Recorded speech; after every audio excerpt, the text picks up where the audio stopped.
Hello and welcome to your in-depth weekly horoscope for week commencing the 12th of September for the Sun or the Ascendant.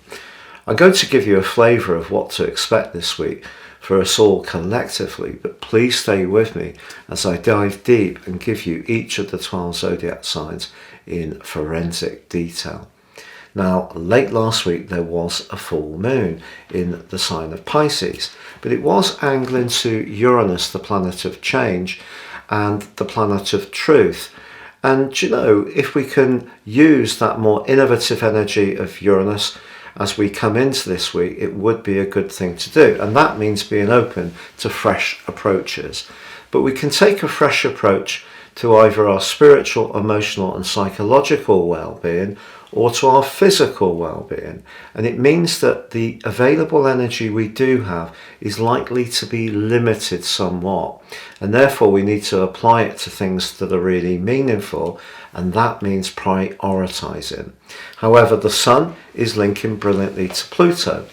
When they're in a trine, this can see us changing something physically in our world, but also can trigger deep changes within us. And sometimes Pluto pushes us to change things before we're even conscious that that actually might be a good thing for us.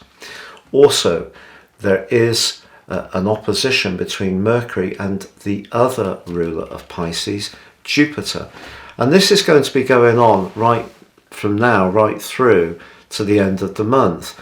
And they're both in retrograde, and in their own way they both have an impact on travel but also ideas. So I think it's important that we stay quite grounded around our ideas and philosophies. We may find ourselves or see generally quite a lot of different viewpoints competing against one another. I know that's quite a feature of modern life, but it can be even more prevalent. But if you are journeying anywhere or you're thinking of buying a new mode of transport, it's just asking us to try to stay very realistic, keep one foot on terra firma. Now, all week, Venus and Mars are also in somewhat of a squabble. And Venus in the sign of Virgo, along with the Sun, it's not its best location. It's known as being in full.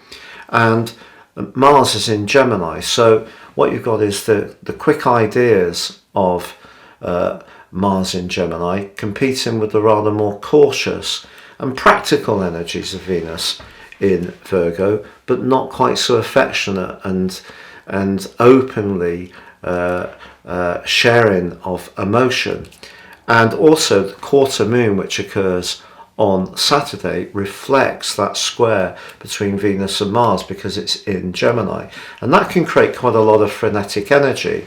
So we've got nervous energy washing around this week, and then we've got the physical drive of Virgo being challenged by the moon position and then Neptune. So energy a little bit sensitive, and important that if we're going through changes, the changes we're trying to achieve are achievable.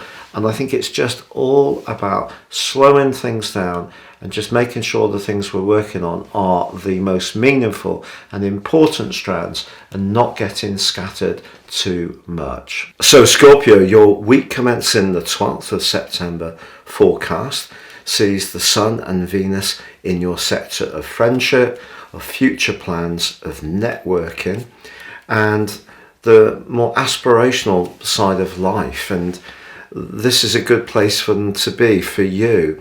Venus also is in a right angle with your traditional ruler of Mars. Is there somebody in your social circle that you're rather attracted to? Because I feel that the desire to get closer to them could really get stronger this week. But Neptune is opposite the Sun in your 5th house. So around your romantic situation, if you're not quite so sure about the relationship, there could be a little bit of uncertainty about what to do, because with Uranus in your sector of relating clashing with Saturn in your sector of home and emotion, perhaps there's something that does need, perhaps even a rather sensitive issue or a series of sensitive conversations that need to be had. However, the Sun does forge a brilliant link with your other ruler of Pluto, which means that if you do have those discussions, and some things can be brought into the open that may be a little bit sensitive or tricky, but you probably will feel a lot better for it if you do. And funnily enough, the planet of communication, Mercury, although it is in your 12th house and in retrograde, it is opposite Jupiter.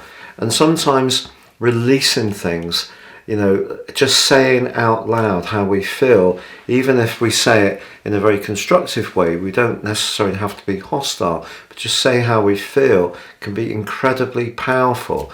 So I think that this is a week where you're wanting to bring a sense of hope and optimism to your future plans, but there may be some immediate issues that do require attention.